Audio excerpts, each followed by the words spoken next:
Hello everyone, welcome to easy prep. Easy prep job notifications में आप सभी का बेहद स्वागत है। आज के सेशन में हम लोग एक ऐसी जॉब वैकेंसी के बारे में बात करने जा रहे हैं जो कि एक्सपीरियंस प्रोफेशनल्स के लिए। तो इंजीनियरिंग स्ट्रीम से रिलेटेड जो भी वर्किंग प्रोफेशनल्स हैं, जो भी आपके पास ऐसे स्टूडेंट्स हैं जो कहीं ना कहीं गवर्नमेंट या फिर दूसरे सेक्टर्स में वर्कआउट कर रहे हैं, तो उन सभी के लिए एक बहुत ही बेहतरीन जॉब अपॉर्चुनिटी लेकर आया है ऑयल इंडिया लिमिटेड। OIL की अगर हम बात करें, एक महारत्ना कंपनी है, जैसे कि आप सभी को पता होगा। एक सेंट्रल पब्लिक सेक्टर अंडरटेकिंग यानी PSU के अंदर काम करने का सुनहरा अवसर आप लोगों के सामने लेकर आया है OIL। ठीक है, ऑयल इंडिया की अगर बात करें हम लोग, तो ये कुछ अलग अलग पोस्ट के ऊपर आपके लिए जॉब वैकेंसी लेकर आया है। जैसे आप यहाँ देख सकते हो, कैटेगरी ए के अंदर दे रखा है details of post vacancies, essential educational qualifications, post qualification, age limit, relevant work experience for vacancies in grade number C। ठीक है, तो वैकेंसी ग्रेड ए है। इसके अंदर अगर बात करें कौन कौन सी पोस्ट है आपके पास, सुपरिटेंडेंट इंजीनियर की है प्रोडक्शन के अंदर 3 पोस्ट आपको टोटल देखने को मिलती है, जिसका बाइफर्केशन अनरिजर्व में 1 और SC के अंदर 2 है। ठीक है, पे ग्रेड आप देख सकते हो 80,000 टू 2,20,000 है। और एज लिमिट, अपर लिमिट जो है अनरिजर्व्ड और EWS कैंडिडेट्स के लिए 32 और EWS के लिए 34 और SC के लिए 37 और 39। जो भी रिलैक्सेशन है वो आगे जाके हम बात करेंगे। ठीक है, इसमें क्या आपसे क्वालिफिकेशन मांगी, graduate degree in engineering with minimum 4 years duration with minimum 65% marks in engineering. यानी आप कैसे ग्रेजुएट डिग्री होनी चाहिए इंजीनियरिंग में, BTech होना चाहिए आपके पास, मिनिमम 65% आपके स्कोर होना चाहिए उसमें, और उसी के साथ साथ 4 साल का पोस्ट क्वालिफिकेशन वर्क एक्सपीरियंस भी चाहिए। वहीं पर अगर हम बात करें इसके और में, या फिर आपके पास ये आपके पास क्वालिफिकेशन हो तब भी चलेगा, post graduate degree in petroleum engineering और technology with minimum of 2 years duration with minimum 60% marks and having engineering at graduation level. Engineering के बाद PG किया हो आपने पेट्रोलियम इंजीनियरिंग में या पेट्रोलियम टेक्नोलॉजी के अंदर, ठीक है, 2 साल की ड्यूरेशन का, और उसके साथ साथ 4 साल का पोस्ट क्वालिफिकेशन वर्क एक्सपीरियंस हो तब भी चलेगा। तो ये टोटल 3 पोस्ट है सुपरिटेंडिंग इंजीनियर की। ये है ग्रेड A की जॉब। ठीक है, अभी बात कर रहे हैं ग्रेड B के अंदर। ठीक है, ग्रेड B के अंदर बात करें तो यहां पर पोस्ट दे रखी है सीनियर केमिकल ऑफिसर की, सीनियर ऑफिसर इन केमिकल। तो टोटल 6 पोस्ट है, अनरिजर्व्ड के लिए 2, 1, 1, 1 आप देख सकते हो, OBC, NCL, SC, ST और EWS में। यहाँ का आप पे स्केल देख सकते हो, ग्रेड और पे स्केल। ग्रेड B है, पे स्केल है 60,000 से 1,80,000 के बीच में। अपर एज लिमिट 29, 32 और 34 फॉर दीज स्पेसिफिक कैटेगरीज। यहाँ पर क्या एसेंशियल क्वालिफिकेशन मांगी है, post graduate in chemistry with minimum 2 years duration with minimum 60% marks, यानी मिनिमम 60% मार्क्स के साथ 2 साल की ड्यूरेशन में केमिस्ट्री में आपकी पोस्ट ग्रेजुएशन हो, और फिजिक्स, केमिस्ट्री और मैथमेटिक्स का ग्रेजुएशन लेवल पर नॉलेज हो। यानी आपकी ग्रेजुएशन में ये सब्जेक्ट्स होने चाहिए, फिजिक्स, केमिस्ट्री, मैथमेटिक्स, PCM, चाहे आपका ग्रेजुएशन कुछ भी रहा।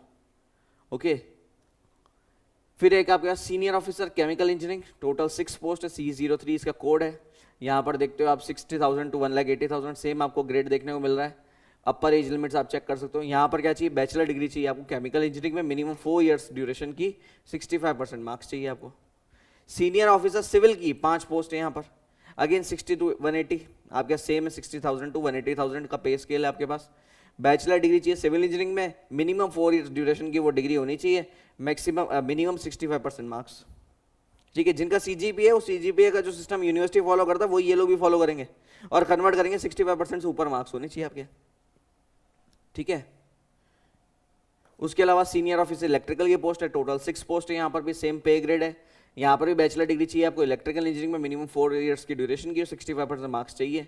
ठीक है, अब यहाँ पर कुछ ब्रांचेस एक्सक्लूडेड है, तो वो ध्यान से वो देख लीजिए, इलेक्ट्रिकल में किन ब्रांचेस को नहीं माना गया है। Excluding electrical and electronics engineering, यानी ट्रिपल ई के बच्चे, इलेक्ट्रिकल एंड कम्युनिकेशन इंजीनियरिंग, ठीक है, इलेक्ट्रिकल एंड कम्युनिकेशन इंजीनियरिंग के बच्चे, और इलेक्ट्रिकल एंड इंस्ट्रूमेंटेशन इंजीनियरिंग, ये नहीं चलेंगे, ये बच्चे इंक्लूडेड नहीं है। ठीक है, एक्सक्लूडिंग है, इंक्लूडिंग नहीं है।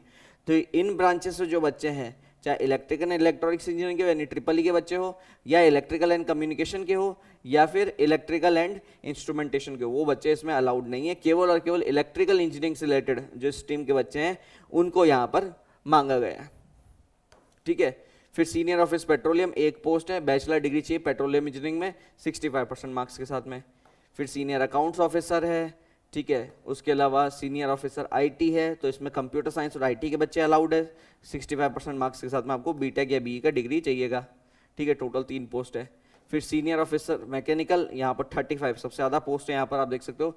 यहाँ पर मैकेनिकल इंजीनियरिंग में आपको डिग्री चाहिए 65% मार्क्स के साथ में। कौन सी ब्रांचेस इंक्लूडेड नहीं है वो ध्यान रख लेना। ऑटोमेशन वाले, ऑटोमोबाइल वाले, इंडस्ट्रियल वाले, पावर वाले, manufacturing, production, mechatronics, mining, marine, robotics, ये जो अप्लाइड ब्रांचेस है मैकेनिकल की, ये बच्चे इसके अंदर बेसिकली जो भी लोग इससे इन ब्रांचेस से अपनी इंजीनियरिंग कर रहे हैं वो इस वैकेंसी में इंक्लूडेड नहीं है। उसके अलावा senior office fire and safety, तो फायर एंड सेफ्टी के अंदर आपके पास अगर बीटेक कर रखी है आपने या फायर इंजीनियरिंग में कर रखी है 65% मार्क्स के साथ, तो आप भी यहाँ पर इंक्लूडेड है। एक पोस्ट है यहाँ पर रिजर्व की।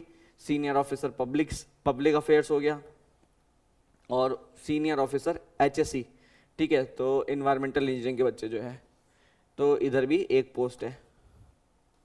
और सीनियर ऑफिसर जियोफिजिक्स, तो अगेन जियोफिजिक्स वाले, अप्लाइड जियोफिजिक्स, एक्सप्लोरेशन जियोफिजिक्स वाले जो है 60% मार्क्स के साथ 2 साल का कोर्स जिन्होंने किया है वो इसके लिए अलाउड है।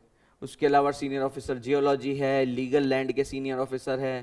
तो हम लोग इंजीनियरिंग संकाय से रिलेटेड ब्रांचेस को डिस्कस कर रहे हैं। उसके अलावा भी जो है वो पॉज करके पढ़ सकते हैं।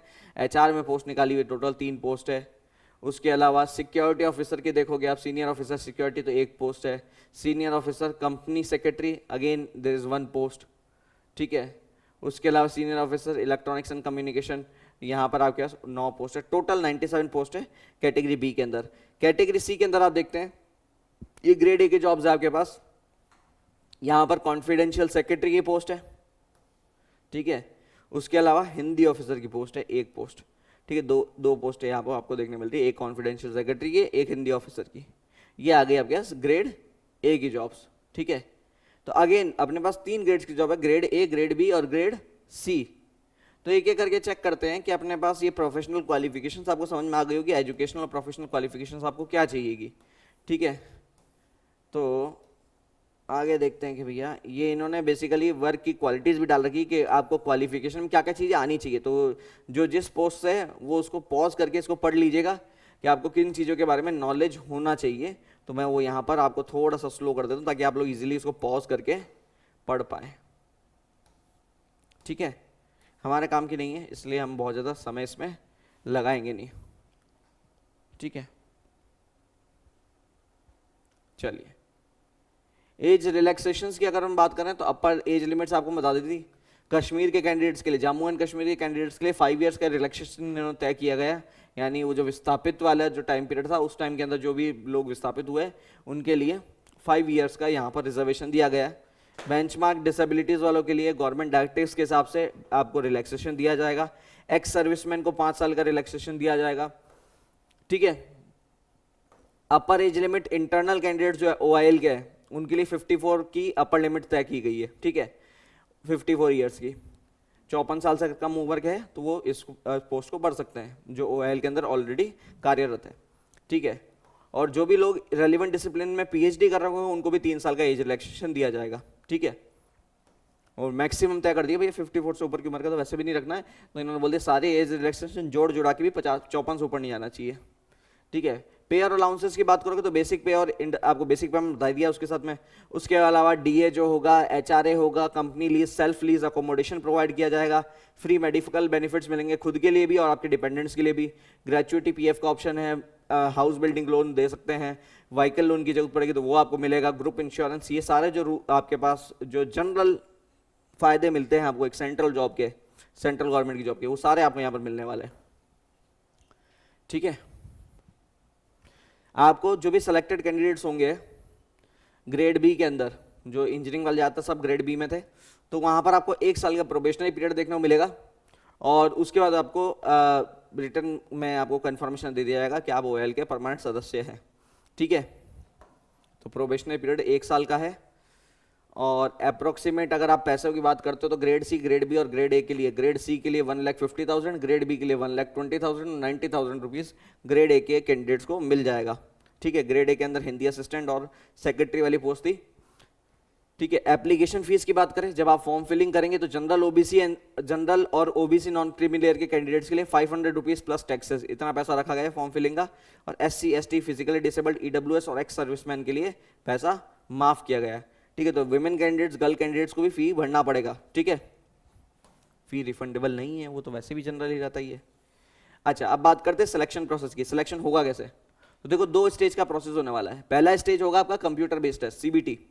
जो सीबीटी जनरली आपका 85% वेटेज रखेगा। तो ये बेसिकली आपके पास आपके जो भी पोस्ट कोड्स है SO17 उनके लिए एप्लीकेबल है ये, ठीक है। तो सीबीटी टेस्ट 85% वेटेज रखेगा, 100 नंबर का पेपर होगा यहाँ पर, ठीक है, जिसमें क्वालिफाइंग मार्क्स 50% सेट किए गए अनरिजर्व्ड और ओबीसी, एनसीएल और ईडब्ल्यूएस के कैंडिडेट्स के लिए, और 40% मिनिमम पासिंग मार्क्स रखे गए एससी, एसटी और फिजिकली डिसेबल्ड कैंडिडेट्स के लिए, और 85% का वेटेज हो गया आपका कंप्यूटर बेस्ड टेस्ट। 15% का वेटेज रखेगा आपका पर्सनल इंटरव्यू। तो 15 नंबर का आपका इंटरव्यू होने वाला है जिसमें कोई क्वालिफाइंग मार्क्स नहीं रखे गए हैं, ठीक है। अब ये 100 क्वेश्चन आपको 1.5 घंटा मिलेगा सॉल्व करने के लिए, 1 आवर 30 मिनट्स।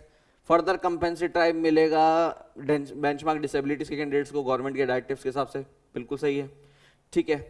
जो लोग फेज 1 यानी सीबीटी में सेलेक्ट हो जाएंगे उनको पर्सनल इंटरव्यू के लिए कॉल किया जाएगा। कॉल करने का जो रेशियो आप देख सकते हैं 1:5 का है, यानी एक सीट पर 5 कैंडिडेट्स को इंटरव्यू के लिए बुलाया जाएगा, ठीक है। और मेरिट लिस्ट बनाई जाएगी कंबाइंड आपके सीबीटी और पीआई के स्कोर पर, ठीक है। कॉन्फिडेंशियल सेक्रेटरी के लिए आपके पास सीबीटी और प्रोफेशनल टेस्ट या स्किल टेस्ट रहेगा। तो जो कॉन्फिडेंशियल सेक्रेटरी की पोस्ट के लिए अप्लाई कर रहे हैं तो भैया सीबीटी पास करना, उसी की बेस पे मेरिट बनेगी। ये आपको मिनिमम पासिंग 50% पासिंग मार्क्स लाना है इसके अंदर। इसका क्राइटेरिया सिलेक्शन में कुछ भी नहीं है। जो मेरिट लिस्ट बनेगी केवल और केवल सीबीटी के बेसिस बनेगी। हिंदी ऑफिसर में भी कुछ ऐसा ही है। सीबीटी टेस्ट जो होगा अगेन 100% वेटेज उसी का रहेगा।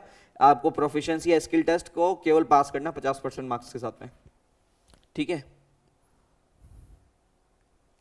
बाकी जनरल केस में अपने पास 85-15 वाला जो अपना रेशियो माना है वही माना जाएगा, ठीक है। देखो पोस्टिंग जो है यहाँ पर आपको असम में दी जाएगी। असम में बेसिकली दुलियाजान में आपको ये पोस्टिंग दी जाने वाली है ऑयल इंडिया की तरफ से।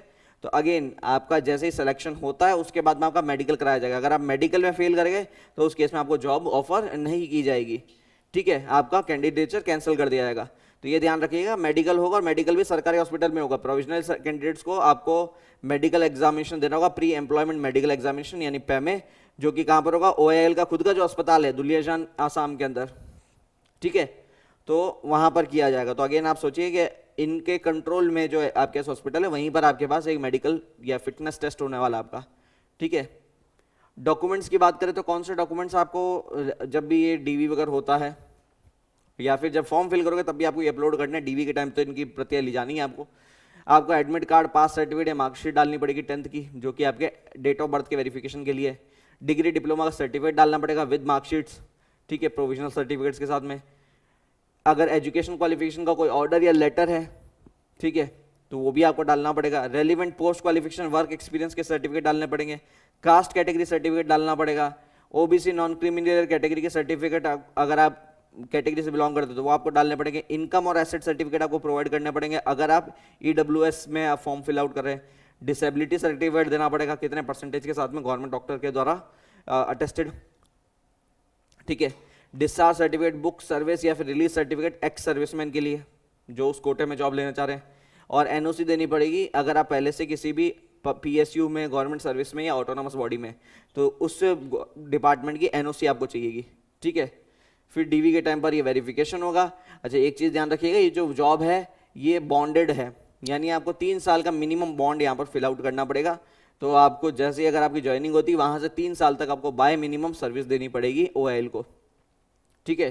पोस्टिंग आपके पास कोई भी एरिया में हो सकती है। बेसिकली ओआईएल की जितने भी अलग अलग एरियाज है वहाँ पर हो सकती है। बाय डिफॉल्ट आप मान के चलिए ये अभी दुलियाजान के लिए वैकेंसी चल रही है तो आसाम में आपकी पोस्टिंग आएगी इनिशियली पोस्टिंग तो, ठीक है। उसके अलावा बाकी इसमें कुछ खासा ऐसा है नहीं चिंताजनक बात, ठीक है। एनओसी आपको प्रोवाइड करना जरूरी है क्योंकि अगर बिना एनओसी के आपका पीआई भी नहीं लेंगे ये, ठीक है।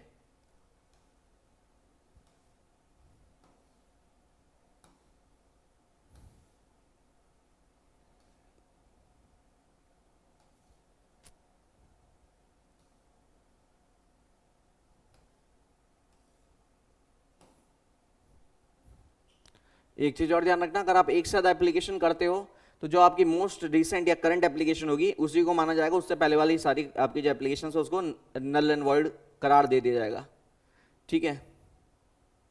कोई भी आपको टीए वगैरह नहीं मिलने वाला, ट्रैवल अलाउंसेस, तो ये ध्यान रखिएगा कि आपको कोई अकोमोडेशन या अरेंजमेंट नहीं मिलेगा, ठीक है। कट ऑफ डेट जो मानी गई है एज के लिए, एक्सपीरियंस के लिए, क्वालिफिकेशन के लिए, वो कंसीडर गई है 26/9/2025। तो जो भी कट ऑफ डेट है आप 26/9 के हिसाब से देख के चलिए कि इससे पहले आपका एक्सपीरियंस भी पूरा होना चाहिए, आपकी डेट ऑफ बर्थ तो जो मिनिमम एज है वो 20 से ज़्यादा, मैक्सिमम एज 20 से ज़्यादा नहीं होनी चाहिए। तो ये सारी चीज़ें याद रखिएगा, ठीक है। अब एक अगेन आप लोग जो है डायरेक्टली OIL की वेबसाइट पे जाके करियर सेक्शन में जाके इसका फॉर्म फिल आउट कर सकते हैं। आपको जनरली जितने डॉक्यूमेंट्स की हमने बात करी वो अपलोड करने होंगे, अपना फोटोग्राफ और सिग्नेचर देना होगा, ठीक है। और ये ध्यान रखिए अच्छे से आप फॉर्म फिलिंग करिए। कोई आपके पास इन्होंने क्लियरली लिखा you can edit the information only before submission of application because once the form is submitted it can not be edited. तो ये क्लियरली लिखा है कि भैया फॉर्म जब भर रहे हो बहुत अच्छे से भरना, चाहे खुद भर रहे हो चाहे ई मित्र से भरवा रहे हो। अगर कुछ गलती रह गई, कोई त्रुटि रह गई तो ये कोई चेंज का ऑप्शन देंगे नहीं। रीजन क्या अभी आपको मैं बताऊंगा। डेट्स जो है, ठीक है, रजिस्ट्रेशन जो है OIL की ऑफिशियल वेबसाइट चल रही है, इनिशियल वन टाइम रजिस्ट्रेशन के बाद में आप जो है पूरा एप्लीकेशन फॉर्म फिल आउट कर सकते हैं, क्योंकि इन्होंने डेट्स ऑलरेडी निकाल दी है।